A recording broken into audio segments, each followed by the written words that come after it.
Welcome to another show of Invest Africa, the show where we discuss about investment in the region and in Africa. On the show today, we have the chairman of MindAfrica, Mr. Rajiv Sevansingh. Rajiv, welcome to the show. Thank you. Pleased to be here. Who is Rajiv Sevansingh?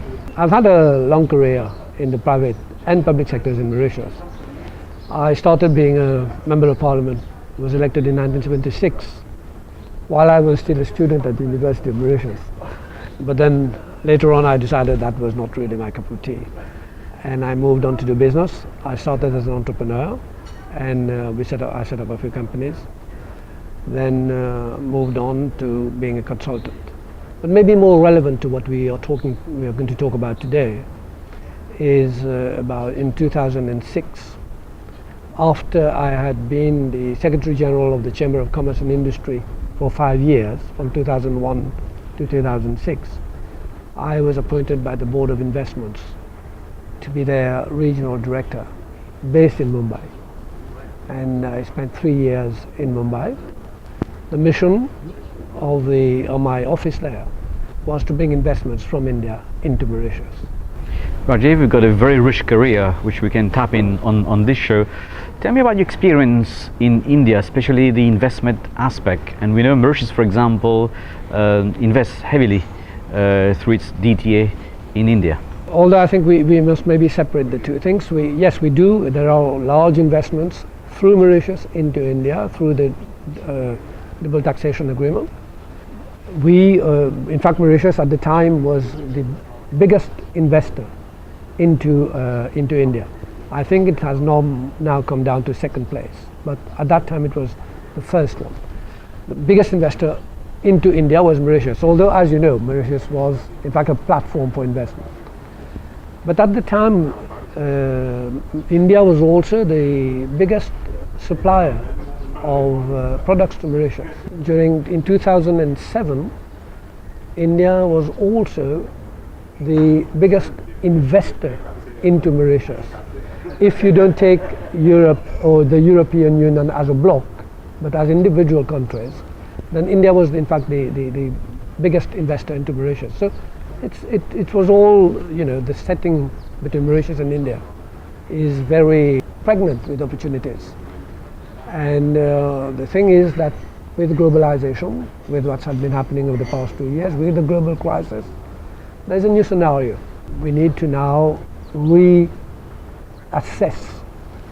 things and find out what are the opportunities. In all threats there are also opportunities, Absolutely. As the Chinese would say. Yeah. And I think there are opportunities, but we need to definitely reassess our position, our role, or the purported role that we want for Mauritius as a platform between Asia and Africa, between India and Africa, between China and Africa. So I think these are where the opportunities lie for the future. Traditionally, our market has been the European market, and now you mentioned the corridor from the east to the west, from China through Mauritius into the region or into Africa. If I was somebody from here or from India, from China, why would I use Mauritius as a platform to go into Africa, and from Africa to Mauritius and the other countries? That's a very interesting question. In fact, when I first went to India, and I went to the big corporates in India and presented the case of Mauritius and said, look, many times at the end of my pitch, the guy would look at me and say, but Rajiv, why do I have to go through Mauritius? I could go directly to Africa. It might seem that yes, the case, but then it all depends on how we react to the situation and what value addition we decide and actually provide in Mauritius. For example, what I used to tell these guys is, look, you're a big corporate. You don't have the time, you don't have the resources to go and study what's happening in Tanzania or what's happening in Zambia, okay? You don't have the time, you won't do that because you're already very busy. We in Mauritius, what we could do, a sort of form of value addition would be to build a knowledge base, a database on what's happening in Africa, so that any Indian entrepreneur who has some, he just has this sort of wish, or he wants to be in the trend and says, yes, Africa is the upcoming market, I want to be there.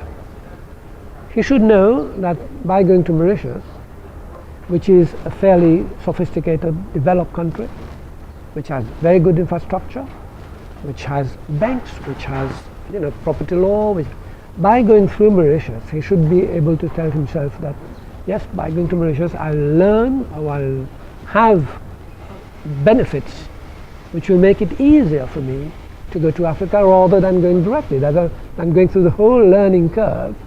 Mauritius would have done that for me, and I would go there and have the data and have the information that I need. That is one, for example, of the things that we could do. And when we talk about the actual platform, the corridor, there are two aspects. There's the trading aspect and the investment aspect. Can you elaborate a bit more on the trading aspect and then move on to the investment aspect? Because I think very often we tend to confuse the two. Yeah. Again, I come to this concept of, whether it's India or whether it's China, the exporters in these countries are used to huge volumes in trade.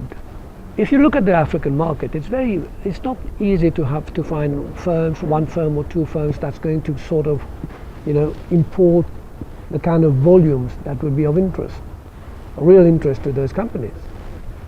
So the best thing that Mauritius could do would be, in fact, through the free port. In terms of trade, I think it's the free port is the key concept. Import in bulk into the free zone, and then from there break down and send to different countries or different destinations in Africa. But that does imply two things. One, that you have the infrastructure on the island, to do this. And even now the free zone has managed to keep the privilege of being an untaxed activity, free port. It's probably it is actually the only sector which is where your profits are not taxed. So this is a big advantage.